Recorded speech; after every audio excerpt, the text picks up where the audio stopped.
What is life? And what happens after death? Does our consciousness vanish? Or does it continue? This is one of humanity's oldest questions. Philosophers, religious teachers, and ordinary people alike have asked it for centuries. In the 20th century, a Western scientist made the bold decision to investigate this question, not with belief or speculation, but with rigorous science. His name was Stevenson. Stevenson was born in 1918 in Montreal, Canada. From a young age, he was intelligent and curious, determined to become a physician. He studied at McGill University Medical School and earned his MD in 1943. Later, he moved to the United States, where he began to shine in the field of psychiatry. In academia, Stevenson was a conventional scientist. He published extensively on mental health and personality studies. In 1957, he became the chairman of the Department of Psychiatry at the University of Virginia, a prestigious position that could have secured him a stable and distinguished career. But Stevenson did not stop at psychiatry. He realized that, despite the great achievements of modern science, one fundamental question remained unanswered. Does consciousness exist beyond the body? Around this time, he encountered astonishing reports. Children who claimed to remember past lives. In the late 1950s, Stevenson began to notice reports from India, Sri Lanka, and Burma, children claiming to remember previous lives. They described details that did not belong to their present existence: another family, another village, even scenes of their own death. These were not mere rumors. Many were systematically documented by local scholars and newspapers. For most people, such stories were curiosities. But for Stevenson, they opened the door to an unexplored frontier. As a scientist, Stevenson's first reaction was skepticism. He recalled asking himself, could these children have been influenced by their parents?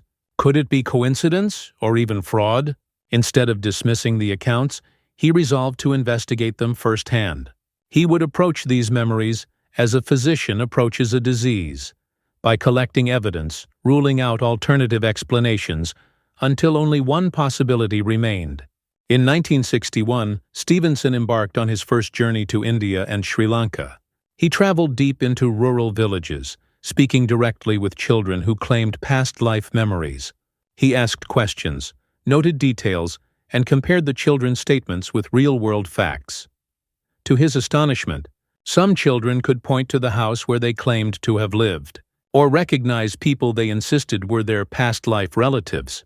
These encounters left him deeply shaken, for the children had no ordinary way of knowing such information. Stevenson did not merely listen to stories. He established a strict methodology. Record the child's statements as early as possible, before outside influence could distort them. Verify whether names, places, and relationships truly existed. Cross-check with multiple witnesses to ensure consistency. Always seek natural explanations first, and only consider past life memory when all else failed. This careful and scientific approach set his work apart from mere anecdotes.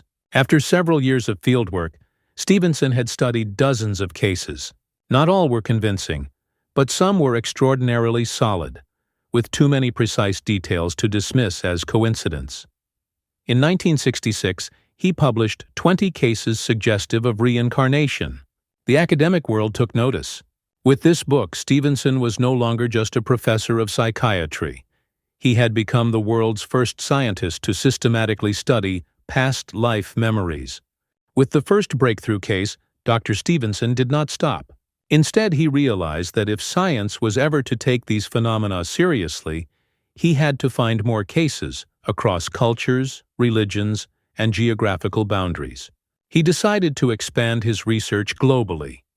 Reports began arriving from India, Sri Lanka, Burma, Myanmar, Lebanon, Turkey, Thailand, Africa, and beyond.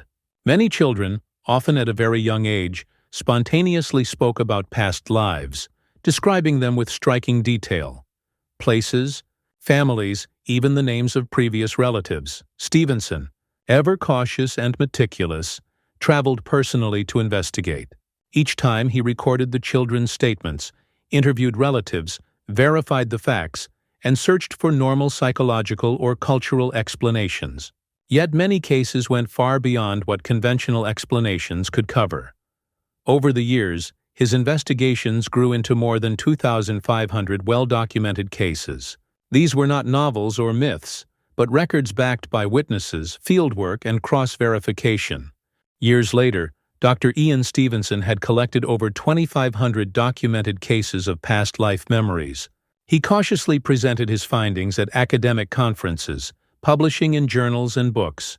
His work was careful, detailed, and deliberate, not intended to prove any religion, but to force science to confront an undeniable reality. Some children truly seem to remember past lives. Dr. Stevenson became the leading figure in reincarnation research. He was not a preacher nor a mystic, but a scientist. And with his lifelong dedication, he sought to build a bridge between faith and science. Because of his efforts, we now have the chance to enter these touching and mysterious stories of past lives. In the episodes ahead, we will hear the voices of the children themselves and ask, is reincarnation just a legend or a hidden truth within our world? Dr. Ian Stevenson's research opened the academic door to the study of past life memories. Throughout his life, he recorded, analyzed, and published a vast collection of carefully documented cases. Though skepticism remained, no one could easily dismiss the striking clarity and consistency of the children's memories. His work transformed reincarnation from a myth into a subject of scientific discussion. Dr. Stevenson never claimed to have the final answer, but he compelled the world to ask a profound question. Do we truly return after death? In this episode, we witnessed the beginning of a scientist's journey. In the next, we will step into one of the most famous cases of all, the story of Shanti Devi, a little girl from Delhi, whose memories shook India and marked the very start of modern reincarnation research.